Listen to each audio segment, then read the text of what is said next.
जैसे मॉनसून के बाद पतझड़ आ गया, वैसे ही दिल्ली में अरविंद केजरीवाल के बाद तीनों आनंद आ गया है। जी हाँ देवी और सज्जनों, कमर की सीट बेल्ट बांध लीजिए, क्योंकि दिल्ली की फ्लाइट अब लंदन से सीधे बार्सिलोना में ही उतरेगी, अगर बीच में कुंटा के दांत ना टकरा गए तो। आज बुर्ज खलीफा भी उन दांतों को देखकर अपना बुर्ज झुकाकर खामोश खड़ा है। उन दांतों ने जिन्होंने अफजल गुरु जैसे आतंकवादियों को बचाने के लिए मर्सी पिटीशन डाली थी। दिल थाम कर बैठ जाइए, क्योंकि दिल्ली का भविष्य अब मार्क्स और लेनिन के दांतों के बीच में आ गया है। और हाँ, ये वीडियो पूरी ट्रांसपेरेंसी के साथ आ रही है, उतनी ही ट्रांसपेरेंसी के साथ जितनी ट्रांसपेरेंसी के साथ मेरे बगल में सर जी बैठे हैं। भाई, अब सोचना यह है कि दिल्ली के लोगों को सुरक्षा वो देंगे जिन्होंने योगेंद्र यादव और प्रशांत भूषण को पीट पीट कर पार्टी से बाहर किया था। सीएम रहते हुए ही केजरीवाल जी का दिमाग चाचा चौधरी से भी तेज चलता था, और अब वो फिर भी यूपीएससी में 1 नंबर से रह जाने वाले मजनू की तरह एकदम खाली बैठ गए हैं। ओ सॉरी, आपको बुरा लगा।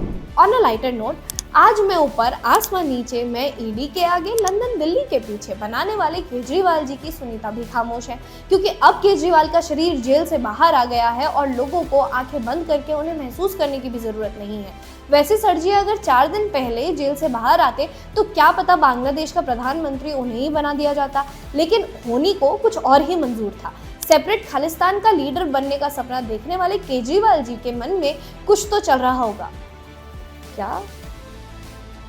ये क्या बातें कर रहे हो यार? अब ये बोल रहे हैं कि अमृतपाल सिंह भी नेक्स्ट मुख्यमंत्री बन सकता है। ये सारी चीजें कैमरे के आगे नहीं बोलते। पर इन सब में हैंडसम मनीष सिसोदिया का क्या हुआ है? वही जो शिनचैन एंड बुरी बुरी किंगडम में शिनचैन के साथ हुआ था। शिनचैन ने बुरी बुरी किंगडम में छुट्टियां बिताई थी, लेकिन वो छुट्टियां शिनचैन का अपहरण करने के लिए एक दुष्ट संगठन द्वारा की गई थी, एक चतुर चाल के साथ। ऐसे ही मनीष सिसोदिया के साथ भी बुरी बुरी हो गया।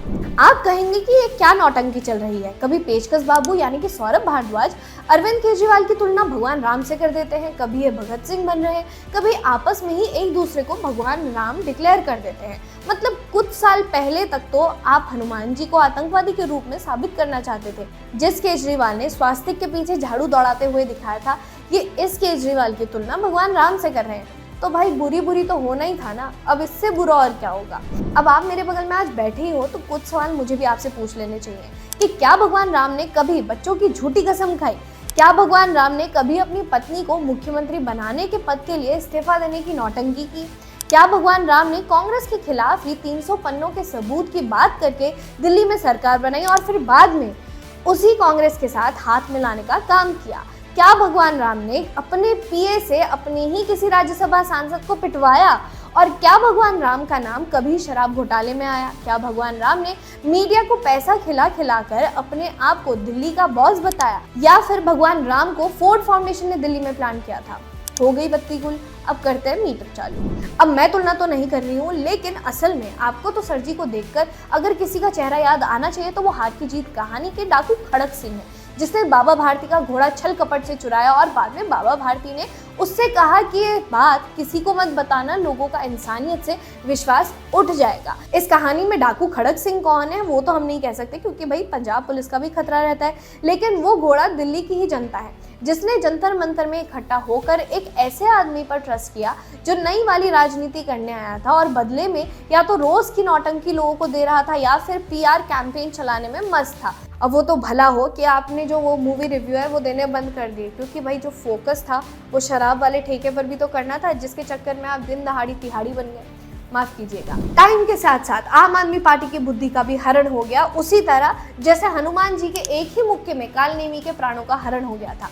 जैसे लंकिनी राक्षसी के एक ही घूसे में भगवान हनुमान ने होश ठिकाने लगा दिए थे, उसी तरह से अब जरूरत है कि इन आपियों की टोलियों को असली रामायण की झलक दिखाई जाए और हर बार कोई ना कोई राक्षस बहुत बुरी तरह से पीटा जाए। अगर किसी शराब घोटाले के आरोपी की तुलना करनी ही है तो उस मारीच से करिए जो सीता माता का हरण करने के लिए हिरण बनकर आ गया था और फिर उसके स्थान विशेष में तीर भी लग गया था। जब उसके तीर घुसा, कोई बात नहीं, आप तो ट्रांसपेरेंट हैं, उसके मुंह से भी राम ही निकला था, तो वो भी तब राम ही चिल्लाया था। ऐसे ही दिल्ली के ठगों के मुंह से भी राम तभी निकलेगा, अब वो भी राम का नाम लेकर दिल्ली की कुर्सी पर बैठेंगे जो खुद को मार्क्स और लेनिन की औलाद बताते हैं, जिम्मेदारियों से भागते हैं और स्वास्तिक के पीछे झाड़ू भगाते हैं।